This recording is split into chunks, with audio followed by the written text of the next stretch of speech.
Не всегда большие изменения начинаются с больших кабинетов. Иногда с небольшого стола, за которым сидят люди, которым не все равно. В Кунаеве представители неправительственных организаций и заместитель акима Алматинской области Гайни Майлыбаев встретились, чтобы поговорить о том, как сделать социальные проекты работающими, а не формальными. Обсуждали, как улучшить государственный социальный заказ, какие барьеры мешают проектам быть качественными и почему объединение НПО может изменить ситуацию. В Талгарском районе очень удачная создана коалиция НПО в Талгарском районе в составе 13 организаций, которые поддерживают друг друга технически, методологически и информационно. Мы сегодня говорили о разрозненности общественных организаций по всей области. Это очень важно, нужно объединяться. Тогда работа будет более эффективна, тогда работать интереснее, продуктивнее, и это приведет к лучшему результату. В Алматинской области сейчас зарегистрировано 512 неправительственных организаций. Из них 319 общественные объединения, 193 общественные фонды. Но, согласно анализу Управления внутренней политики области, из всех зарегистрированных организаций реально активно работает только 51. Остальные существуют формально и почти не ведут деятельности. Наши приоритеты – работа с молодежью, волонтерство, профилактика наркомании, суицида, буллинга. Мы работаем не только в рамках проектов, но и на добровольной основе. Поднимаем вопросы молодежи и помогаем решать их. Хотелось бы, чтобы все работали сообща и никто не оставался в стороне. Участники встречи называют неправительственные организации мостом между гражданами и государством. Они видят реальные проблемы людей и помогают их решать. И чем больше таких мостов будет соединено в одну сеть, тем быстрее можно будет изменить жизнь к лучшему.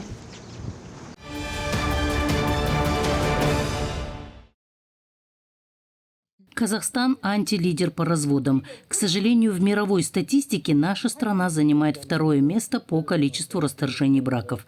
В Илийском районе за этот год зарегистрировано 1668 браков, из которых 364 семьи, к сожалению, уже распались. Показатели удручающие. Именно теме семейных ценностей, значения традиций и родного языка в семье посвятила познавательную лекцию писатель Ораскуль Асангазыкызы. В двухчасовом диалоге приняли участие около 130 человек. Личный пример неравнодушия к злободневной теме проявил аким района. Не остались в стороне представители общественного объединения «Аналар Кенеса» педагоги. А главными гостями мероприятия стали юноши, девушки и подростки. Ведь именно им предстоит в недалеком будущем сделать жизненный выбор и стать стержнем ячейки общества, где будет расти и воспитываться новое поколение казахстанцев. Главным спикером выступила Ораскуль Асангазыкызы, которая в этом году написала 2 книги, посвященные вопросам семьи и воспитания. В рамках лекции 10 экземпляров своих изданий она подарила молодым участникам, поделилась личным опытом и рассказала, как сохранять гармонию в отношениях. Сейчас у нас очень большая тема, большая боль – это разводы, это молодые семьи. Это молодые женщины, которые остаются одни, воспитывают детей одни.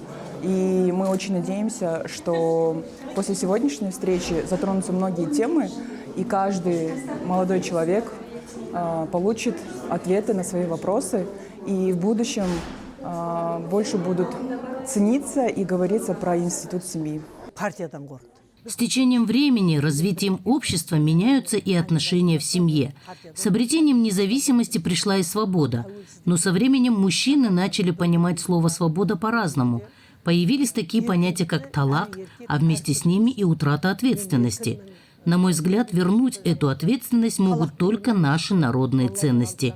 Как бы ни менялось время, такие ценности, как взаимоуважение, ответственность за свои поступки и свою семью, никто не отменял.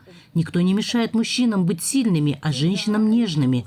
Нужно развивать психологию взаимоотношений, и делать это должны в равной степени и мужчины, и женщины, чтобы был баланс. Раимбекский район известен не только величественной вершиной Хан-Тенгри, но и удивительным числом людей, перешагнувших вековой рубеж.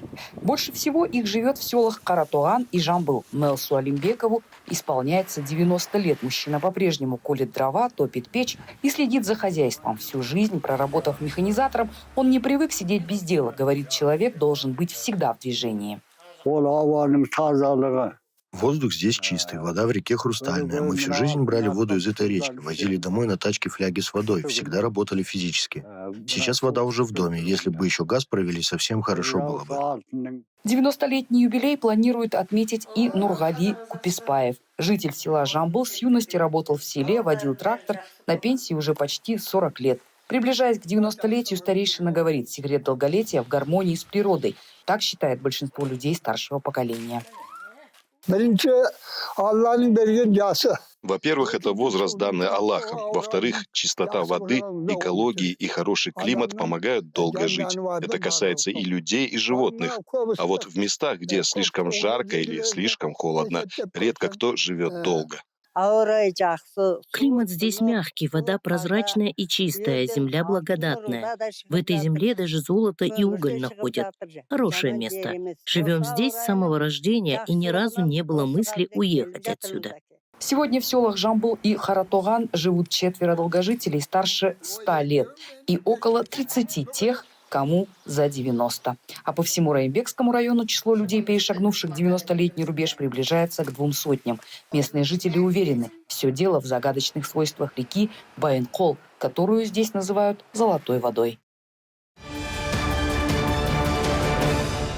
Теме духовной стабильности, профилактики религиозного экстремизма посвятили двухдневный семинар для священнослужителей Алматинской области.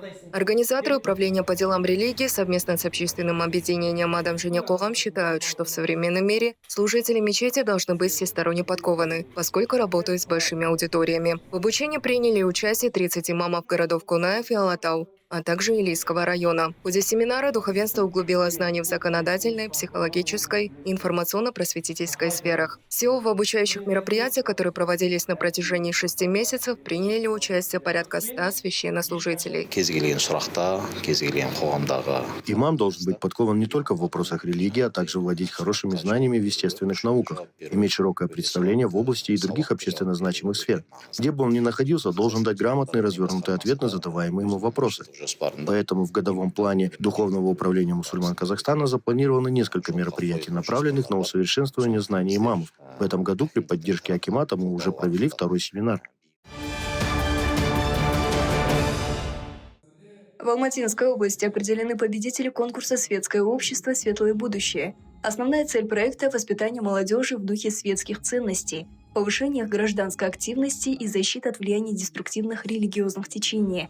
Конкурс проходил по 3 номинациям: лучшая статья на казахском и русском языках, лучший социальный видеоролик и лучший визуальный контрпропагандистский материал. Победители в каждой номинации получили денежные призы и специальные награды. В течение месяца на конкурс поступило около 100 материалов. Все работы мы рассмотрели с привлечением соответствующих экспертов, религоведов, филологов, журналистов. Основная цель – предотвратить вовлечение молодежи в ложные и деструктивные религиозные течения, а также повысить их грамотность при использовании интернета. Благодаря этому конкурсу я многое для себя поняла. Мы, молодое поколение, чтобы предотвратить религиозный экстремизм, должны получать религиозную информацию только из надежных источников. Сейчас век интернета, поэтому важно брать сведения только с достоверных религиозных порталов. Это я осознала, участвуя в этом конкурсе.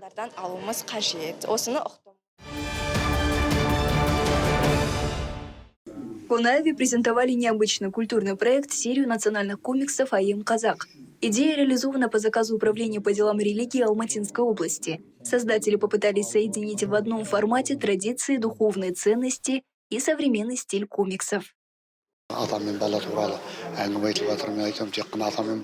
Комикс показывает отношения деда и внука, и это хорошо. Но важно смотреть шире. Семья держится на всех поколениях – дед, отец и внук. Если одно из звеньев выпадает, рушится вся связь. У нас часто бывает так, много говорят, проводят встречи, но дальше дело не идет. Поэтому хочется, чтобы этот проект не просто обсудили, а действительно реализовали. Если так будет, это отличная инициатива. Серия состоит из 10 выпусков, и каждый раскрывает отдельную тему, от понятия «7 поколений» и казахской щежре до истории национальных героев. В других разделах представлены образы Абая, просветителей, учителей нации, а также вопросы идентичности: кто твои герои, кто твои предки. Наша религия, традиции, язык, история — это аманат. Народ держится на ценностях. Ислам с казахской культурой всегда были связаны. Они дополняют друг друга. Бұл енді алғашқы бастама болғаннан кейін Проект хороший, но его еще нужно развивать. Это только начало. Сегодня, может быть, есть недочеты, завтра будет лучше. Дети растут в другом информационном мире, и им нужен современный формат. Комикс выйдет не только печатным тиражом, но и на цифровой платформе, чтобы сделать проект доступным для всех и заинтересовать молодежь.